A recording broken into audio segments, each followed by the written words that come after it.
দেশের বিভিন্ন অঞ্চলে কমছে বন্যার পানি। কুড়িগ্রামে বন্যা পরিস্থিতির কিছুটা উন্নতি হয়েছে, তবে চরাঞ্চল ও নিম্নাঞ্চলের বাড়িঘরে এখনো পানি আছে।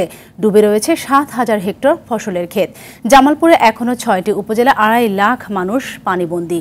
টাঙ্গাইলের সদর ও ভূঁইয়াপুর সহ জেলার 5 উপজেলায় বিস্তীর্ণ এলাকা ডুবে আছে এক সপ্তাহেরও বেশি সময় ধরে। এতে পানিবন্দী হয়ে দুর্ভোগ পোহাচ্ছে কয়েক লাখ মানুষ। তলিয়ে গেছে জমির আউশ, পাট, তিল ও সবজি। বৃষ্টি কম হয় সুনামগঞ্জেও সুরমা নদীর পানি কমলেও হাওর ও নিম্নাঞ্চলের অনেক রাস্তাঘাট ডুবে আছে। পানিতে তলিয়ে সুনামগঞ্জ তাহিরপুর সড়কে যান চলাচল বন্ধ রয়েছে। গাইবান্ধায় পানি থাকায় ঘর বাড়িতে ফিরতে পারছে না মানুষ। দেখা দিয়েছে পানিবাহিত নানা রোগ। সিরাজগঞ্জে খাবার ও বিশুদ্ধ পানির সংকটে রয়েছে বন্যার্তরা। মৌলভীবাজারের ঘরবাড়ি, রাস্তাঘাট ডুবে থাকায় দুর্ভোগ চরমে উঠেছে।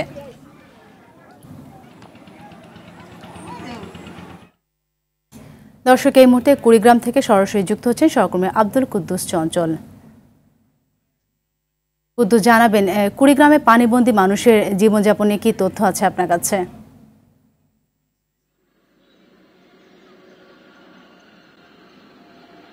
সাথে একটু পরিসংখ্যান দিয়ে রাখছি, নতুন করে কিন্তু আবার দুধকুমার এবং ধরলা সহ তিস্তা নদীর পানি বাড়ছে।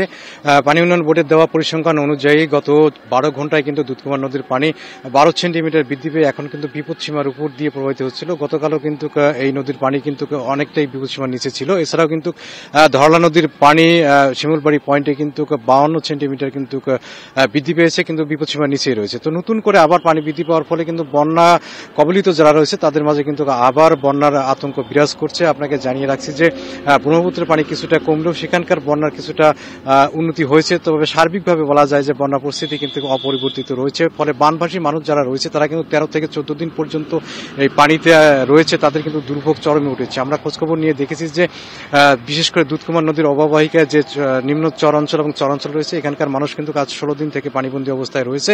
তো পানি বাড়া এবং কমার মধ্যে কিন্তু বানভাসী মানুষের কিন্তু দুঃখ আরো বেড়ে যাচ্ছে। তো সব মিলিয়ে বলা যায় যে এই বানভাসী মানুষদের মাঝে কিন্তু খাদ্য এবং বিশুদ্ধ পানির কিন্তু তীব্র সংকট রয়েছে, পাশাপাশি গোখাদ্যের সংকট রয়েছে। আমরা খোঁজখবর নিয়ে দেখেছি, প্রশাসনের পক্ষ থেকে বলা হচ্ছে পর্যাপ্ত পরিমাণে ত্রাণ কিন্তু তারা বিতরণ কার্যক্রম অব্যাহত রেখেছে। তবে অভিযোগ রয়েছে বেশ কিছু এলাকায় এবং অনেক মানুষের কাছে কিন্তু ত্রাণ সহযোগিতা পৌঁছেনি। তবে বন্যার নদ নদীর পানি যদি বৃদ্ধি পায় আরো, তাহলে বন্যার পরিস্থিতি আরো অবনতি হবে।